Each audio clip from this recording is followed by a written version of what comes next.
공부해라는 말은 들어본 적이 없는 것 같아요. 늘 듣고 자랐던 얘기가 어려운 사람, 병든 사람, 소외된 사람을 돌보면서 살아야 된다. 그러다 보니까 이제 너무나도 자연스럽게 선교사가 돼야겠다 하던 찰나에 텔레비전에서 아프리카들 막 콧물 흘리고 막 팔이 붙어있고 이런 얼굴 나오잖아요. 저기를 내가 가야겠다. 거기 갈 때 뭐가 필요하지? 간호학과를 선택해서 가면 좋겠다라고 해서 선택을 하게 되었고요. 아버님께서 제 이야기를 듣고 굉장히 기뻐하셨어요. 난 나가서 아프리카 애들을 세수를 좀 시키면서 선교 현장에 가고 싶습니다. 그랬더니 바로 그 자리에서 축복 기도해줬던 게 지금도 생생하거든요. 전 대학교 1학년 때부터 이제 간호학과를 들어가서 선교사가 되기로 이제 마음 먹고 그러다가 어떤 선교 대회에 가서 북한을 알게 됐어요. 갈 수가 없잖아요. 근데 북한 하고 다녔어요. 나는 북한에 갈 거고 선교사로 갈 거고 그런 상태에서 어느 날 전화가 한 통 왔는데 개성공단의 근로자들이 남측 북측 다 와서 일을 하는데 다치는 거예요. 공장이 많으니까 해서 의료진이 좀 필요하다 하겠다고 했거든요. 저는 근데 되게 좋은 기회를 주셔서 너무 감사했어요. 그 당시에 이제 한 달에 한 번, 두 번을 계속 정기적으로 가는 중에 갑자기 엄마께 암 진단을 받으셨어요. 사실 많이 놀래고 좀 힘들었던 상황인데 북한에 들어갈 사람을 쉽게 구할 수 있는 상황도 아니었기 때문에 또 안 들어갈 수는 없고 이거는 들어가는 게 맞는데 항암 중에 앙상한 그 모습으로 영희야 네가 북한 가는 거 너가 가는 거 아니고 아빠 기도 때문에 너 갈 수 있는 거다. 잘 심고 오라고. 정말 감사하잖아요. 믿음의 유산을 주신 분들도 저희 엄마 아빠 목사님이시고요.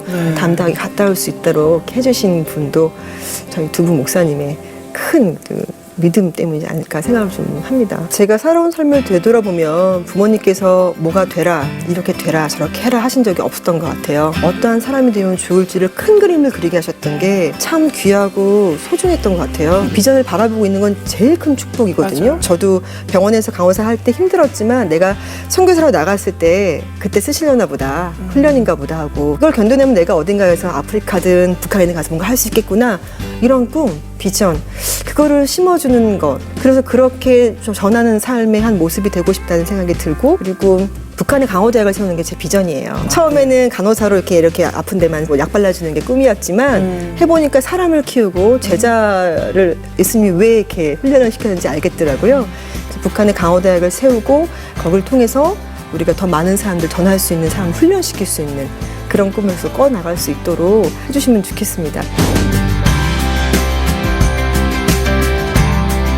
사랑의 당신을 이브에 묻은 것도 썼고 잘했군 잘했어 많이 썼습니다. 저희 어머니는 폐병이셨고 거의 사형 선고 그 옛날에는 폐병이 다 죽는 병이었으니까 이제 그 병이 갑자기 기도를 받고 낫게 됐어요. 폐병이 나으면서 무속신앙이셨던 엄마가 조집사가 되고 조목사가 됐죠. 오살리기도원에 엄마랑 같이 갔었죠. 7, 8살이었던 것 같아요. 그때도 엄마는 오살리기도원에서 금식을 하시고 버스를 타고 이제 불광동으로 나와서 이제 우리 집은 휘경동이니까 이렇게 와야 되는데 계속 연속적인 금식 때문에 빈혈로 쓰러지셨어요. 사람들이 볼 때는 저 젊은 여자가 어린 딸이나 돌보지 기도원 갔다 오는 버스인 건 너무나 다 아는 사실이고 그런 일들을 겪으면서 많이 힘들었어요.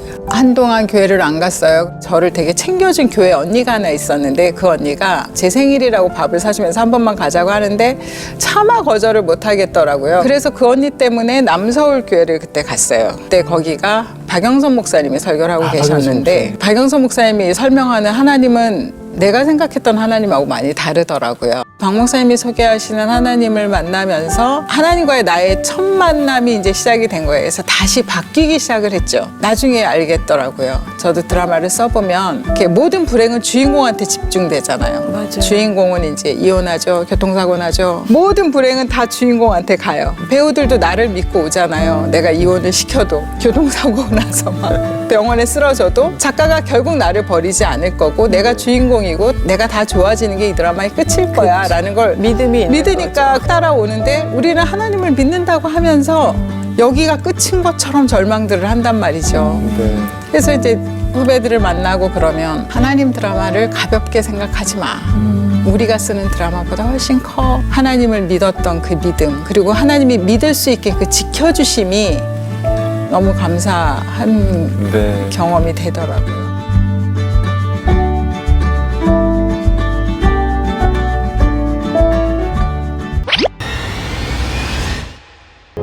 주역이 운행하시네 주경배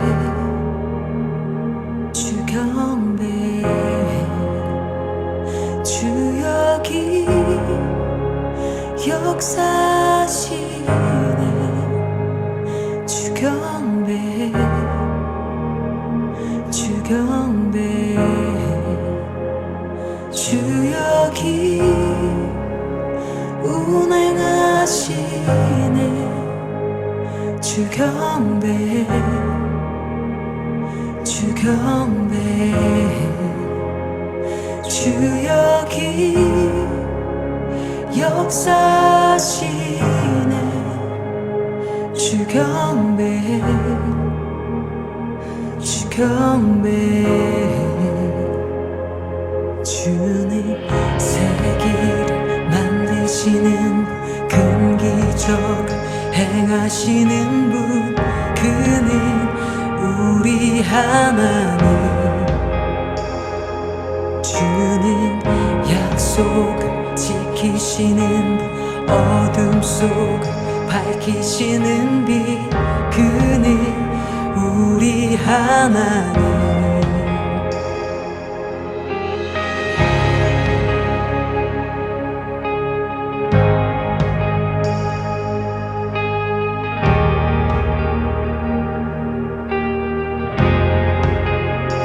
주리 맘 만지네 주 경배 주 경배 주리 지와시네 주 경배 주 경배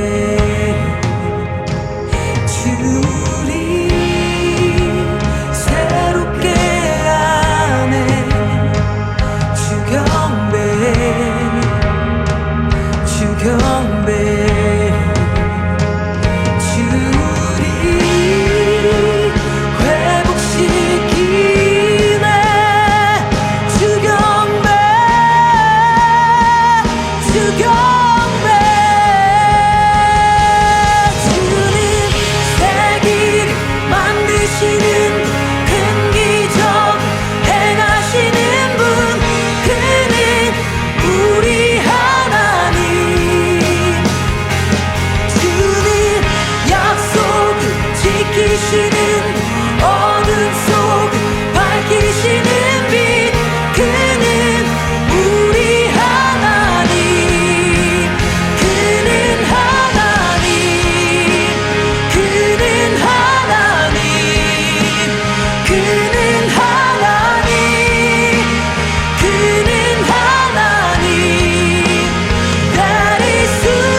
예수 주 눈물 닦으며 주 상처 치유해 내 삶의 모든 응답 예수 Even when I don't see it you're working Even when I don't feel it you're working You never stop working You never stop working Even when I don't see it, you're working Even when I don't feel it, you're working You never stop working You never stop 주의 일하심 볼 수 없어도 주의 일하심 알 수 없어도 주는 결코 멈추지 않네 주는 결코 멈추지 않네 주의 일하심 볼 수 없어도 주의 일하심 알 수 없어도 주는 결코 멈추지 않네 주는 결코 멈추지 않네 주의 일하심 볼 수 없어도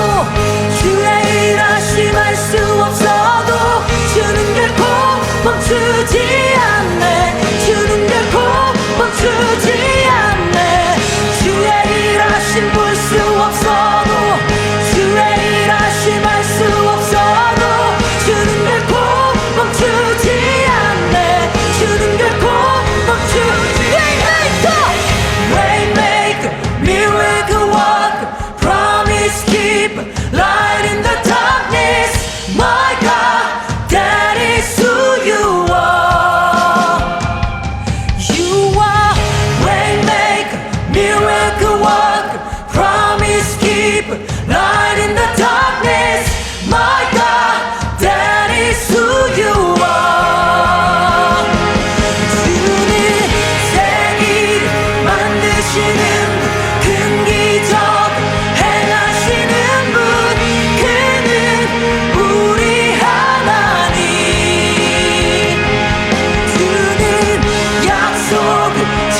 지키시는 어둠 속 밝히시는 빛 그는 우리 하나님 그는 하나님 그는 하나님 그는 하나님 그는 하나님 그는 하나님 That is who you are That is who you are That is who you are That is who you are That is who you are That is who you are That is who you are That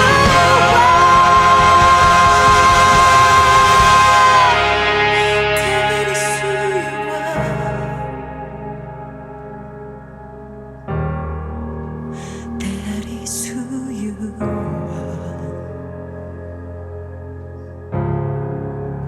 That is who you are. That is who you are.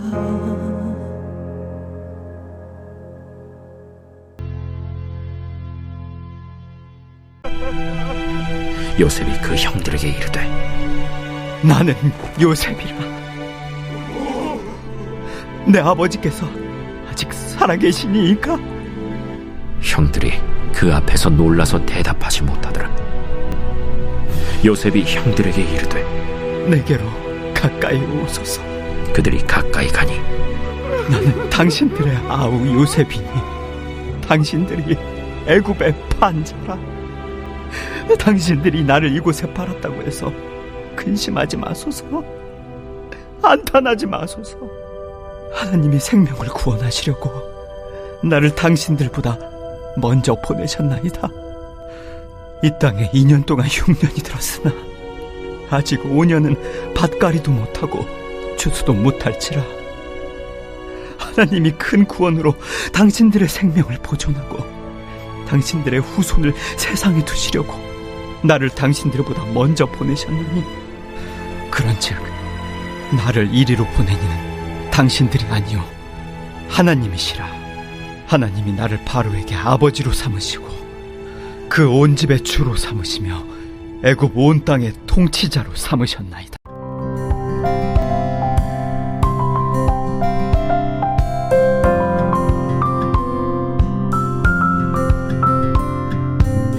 드디어 요셉은 자기의 이름을 밝혔습니다. 요셉이 그 형들에게 이르되 나는 요셉이라. 내 아버지께서 아직 살아계시니이까? 형들이 그 앞에서 놀라서 대답하지 못하더라. 형들은 얼마나 놀랐던지 입이 얼어붙어 말 한마디 못했습니다. 충격받은 형들 앞에서 요셉은 계속 자기에 관해 이야기했죠. 요셉이 형들에게 이르되 내게로 가까이 오소서. 그들이 가까이 가니 나는 당신들의 아우 요셉이니 당신들이 애굽의 판자라. 요셉은 형들에게 가까이 오라고 했습니다. 그리고 형들이 애굽으로 가는 상인들에게 판 동생이 바로 자신이라고 말했죠. 요셉이 말을 할수록 형들의 말문은 더 닫혔습니다. 그런데 이어지는 5절에서 요셉이 한 말에 매우 중요한 메시지가 담겨 있는데요. 요셉의 입에서 나온 말을 한번 들어보십시오. 기가 막힌 해석입니다. 당신들이 나를 이곳에 팔았다고 해서 근심하지 마소서. 안탄하지 마소서. 하나님이 생명을 구원하시려고 나를 당신들보다 먼저 보내셨나이다. 형들이 요셉을 애굽에 판 것은 사실이죠. 그런데 요셉은 그 일을 다르게 해석했습니다. 형들이 나를 애굽에 팔아넘긴 것은 사실입니다. 그렇지만 그 일은 하나님이 개입하셔서 일어난 일입니다. 그것은 하나님의 섭리였고 계획이었고 경륜이었습니다. 그러니 그 일로 근심하지 마십시오. 우리가 배워야 할 교훈이 바로 여기 있는 것이죠.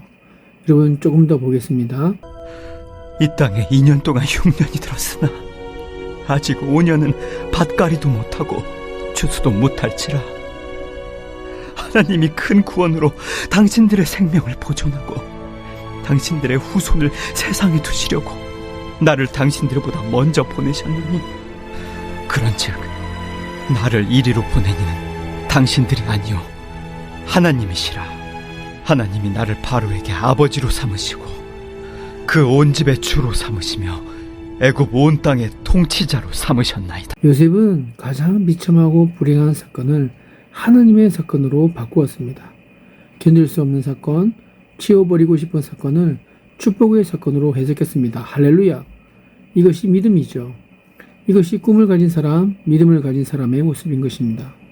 저는 이 장면을 보면서 남북한의 불행이 오히려 하나님이 복 주시는 기회가 될 수 있다라고 믿어집니다. 저주가 복이 되고 불행한 사건이 행복한 사건이 될 수 있다는 사실을 배우게 되는 것이죠.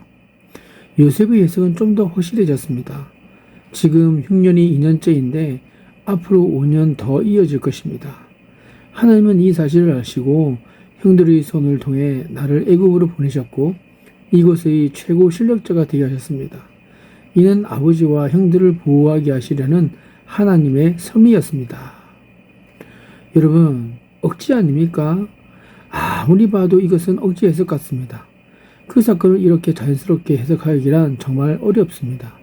믿음이 아니면 보통 상식적인 수준에서는 이렇게 해석하기가 어려운 일이죠.